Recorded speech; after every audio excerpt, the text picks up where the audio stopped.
Run से match जीत गए, जबकि पहली इनिंग्स में 90 रन की लीड भी ली हुई थी। सो अजीब और गरीब ये स्टोरी बन जाती है जैसे ही प्रेशर पड़ता है इस टीम पे। तो एक तो मुझे लगता है कि सीरियस प्रॉब्लम है, एक तरह से जो आपका एक बिलीफ सिस्टम है ना, वो कहीं ना कहीं ऑफ हो जाता है जैसे ही प्रेशर पड़ता है। बॉलर्स के ऊपर खास तौर पे जब प्रेशर पड़ता है तो खराब स्पेल करने शुरू कर देते हैं। बैट्समैन तो ऐसे ही है, टॉप ऑर्डर जो है वो टेक्निकल, उसमें इतनी कुवत ही नहीं है कि हल्की फुल्की भी साइडवेज की मौसीकी हो तो वहां पे ये फ्लॉप शो हो जाता है। सो जब आपके टॉप 3 स्ट्रगल कर रहे हैं तो मिडिल ऑर्डर जो है वो कच्चा पक्का है और आगे एक रकम की। एक तो ये कि पहली मर्तबा पाकिस्तान को हराया जी। और फिर वो भी 10 विकेटों से हराया। मतलब ये नहीं कि कोई वो ऐसा मैच, देखिए हारने के भी कोई असलूब होते हैं, हारने के भी कोई तरीके होते हैं और उन पर शायद इतनी तकलीफ नहीं होती कि चले कुछ नहीं तो हमने लड़कर तो हारा है यार, हम लड़े तो हैं। हम तो अपने घर के अंदर जनाबे अली बकरी बनकर बैठ गए। बदतरीन किस्म की सिलेक्शन, बदतरीन किस्म की कप्तानी, बदतरीन किस्म की हिकमत अमली, बदतरीन बैटिंग, बदतरीन बॉलिंग, यानी इन तमाम चीजों का मजमुआ जो था ना वो कल था। बदतरीन फील्डिंग, मतलब फील्ड पे हमारे फील्डर्स ऐसे थे। टॉप 5 में से नीचे आ गई है और अब नीचे वालों से ही हारना शुरू कर रही है। तो हम बड़ी टीमों से मैच नहीं कर सकते। बड़ी टीमें मैं कभी भी बोलूं तो हमेशा याद रखें, ऑस्ट्रेलिया, इंडिया, इंग्लैंड, ये बड़ी टीम है। बाकी न्यूजीलैंड भी हमसे बड़ी है, साउथ अफ्रीका भी हमसे बड़ी हो गई है, हालांकि कल दूसरा T20 मैच आ रही है इंग्लैंड से। ये जलजला आया था जी जब आपने सरफराज अहमद को कप्तानी से हटाया था, जबरदस्ती जाते हैं।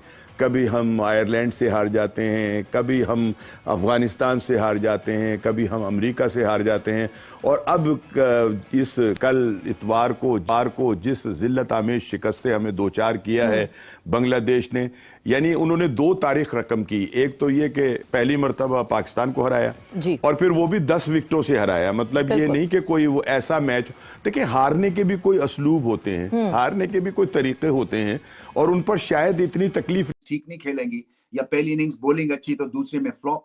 मगर बांग्लादेश ने दिखाया कि नहीं, उनके एक तो टेम्परामेंटली स्ट्रांग दिखे और फिर उसके बाद पाकिस्तान को पहली दफा पाकिस्तान में हरा गए। सो बहुत बड़ी परफॉर्मेंस और उनको बहुत मुबारक हो। मगर पाकिस्तान ने बहुत कंट्रीब्यूट किया है इस विन पे बांग्लादेश के लिए, इसलिए कि सिलेक्शन खराब, स्पिनर के बगैर आप चले गए।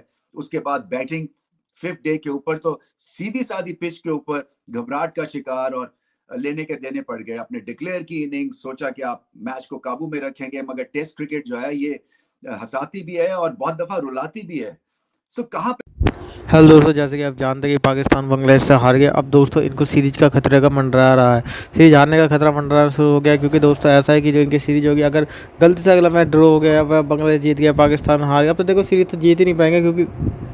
क्योंकि दोस्तों इन्होंने इतनी बुरी तरीके से हारा है कि आप क्या ही बताऊँ।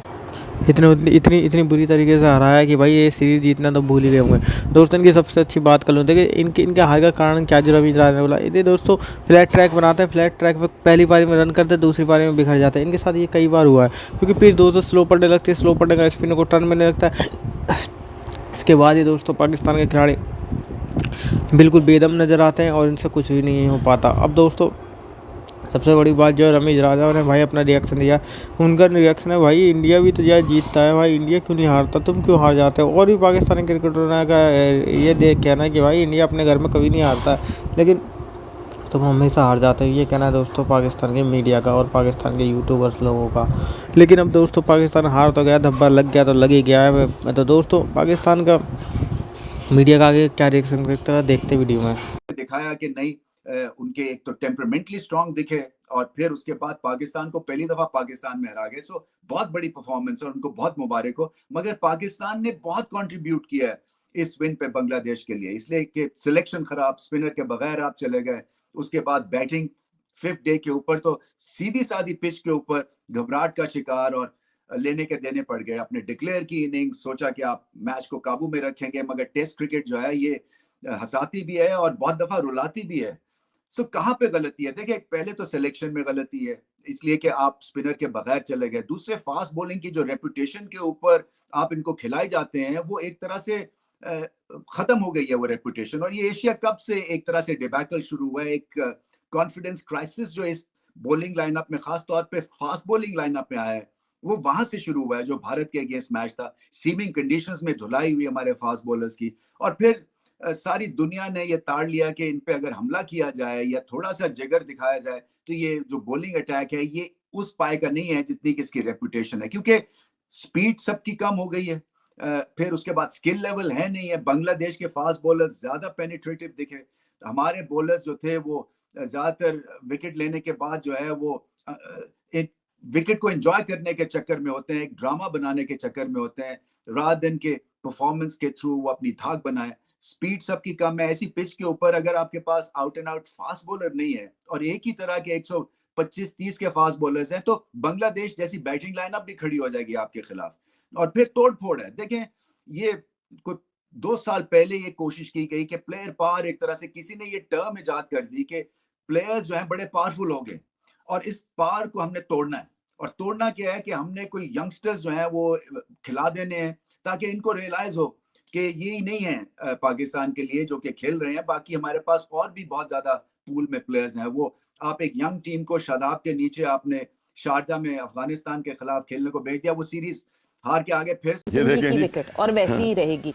तो वो घास देख के, एंड सबसे बड़े अफसोस की बात है जिस तरह आपने कहा कि अपनी गलती ना मानना।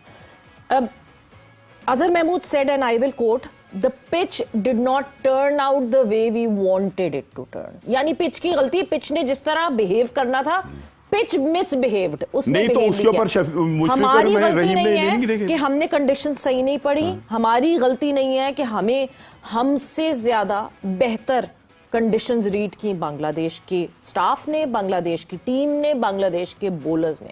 किसी एक बंदे ने, बांग्लादेश के पूरी टीम मैनेजमेंट और टीम में से किसी एक बंदे ने पिच की कंप्लेन नहीं की, क्योंकि उनको नहीं पता करते था क्या, उन्होंने वो कॉम्बिनेशन खिलाया जो टेस्ट मैच का होता है। एग्जैक्टली। उन्होंने स्पिनर भी रखे, उन्होंने फास्ट बॉलर भी रखे। और मजे की बात आपको एक और बताऊं, मैं तो इसको बड़े गौर से देखता रहा हूं, हमारे बॉलर ने 130 से 32 से 33 से ज्यादा गेंद ही नहीं की तेज। हाँ, ठीक है ना। और उसी विकेट के ऊपर बांग्लादेश का बॉलर जो है वो 146 पॉइंट फला फला के ऊपर जो है वो बॉलिंग कर रहा है। क्या आपके असाब शल हो गए? क्या आप खत्म होके रह गए? यार आपने बिल्कुल एट द लास्ट मोमेंट आपने अपना जो वो स्पिनर के जिसने टेस्ट मैच के अंदर 6 मैच के अंदर 35-36 लड़के जो है वो आउट कर दिए, आपने उसको निकाल के बाहर कर दिया। कौन इसका जिम्मेदार है? कौन इसका जवाब देगा? रावलपिंडी में 40 विकेटें हैं अबरार की। ठीक, फिर वहां थोड़े से किलोमीटर्स के फासले पे इस्लामाबाद क्लब में 4 विकेटें ली बांग्लादेश ए से खेलते हुए। बिल्कुल। तो आपने तो सबसे पहले वो डिसीजन गलत लिया। उस डिसीजन को गलत लेने के बाद अब आप वो मान भी नहीं रहे कि हमने वो डिसीजन गलत लिया है, चीजें टर्न्ड आउट डिफरेंटली। अच्छा, नहीं फिर ये कहते हैं कि जी विकेट ने मिसबिहेव। यार वो आप मुशफिकुर रहीम की तो इनिंग देख लें जी, ठीक है ना, उसने एक एंड को किस तरह से रोक के रखा। जो मर्जी आप करते रहे, वो अपने एक एंड के ऊपर इस तरह। हेलो दोस्तों, जैसे कि आपने देखा पाकिस्तानी मीडिया का रिएक्शन, तो दोस्तों किस प्रकार से पाकिस्तान का मीडिया भाई शोर मचा रहा है, हल्ला मचा रहा है। क्या करे भाई, देखो जब हार मिलती है तो यही होता है। अब दोस्तों पाकिस्तान की मीडिया भाई खूब शोर मचा रही है कि यार ये हुआ क्या, नकवी के पीछे पड़ गए लोग। यार दोस्तों नकवी के पीछे क्या, नकवी तुम्हें खिला रहा है क्या? तुम पे खुद तो खेला नहीं जाता, इसमें नकवी क्या करे? नकवी के हाथ में कोई बल्ला थोड़ा पकड़ा है, तुम्हारी टीम परफॉर्मेंस नहीं कर रही तो नकवी के पीछे, बाबर के पीछे पढ़ो, साइन के पीछे करो, इनके पीछे पढ़ो, सबके जितने भी रिजवान के पीछे पढ़ो। क्यों हार रही है भाई? रिजवान तो अच्छा खेला लेकिन फिर भी पढ़ो भाई, क्यों हारी है तुम्हारी टीम में रहते हुए? तो दोस्तों ये सब इन पर बात करनी होगी। तो दोस्तों अगर आपको वीडियो अच्छा लगा, वीडियो को लाइक जरूर करें और दोस्तों चैनल को सब्सक्राइब करना बिल्कुल भी ना भूलें।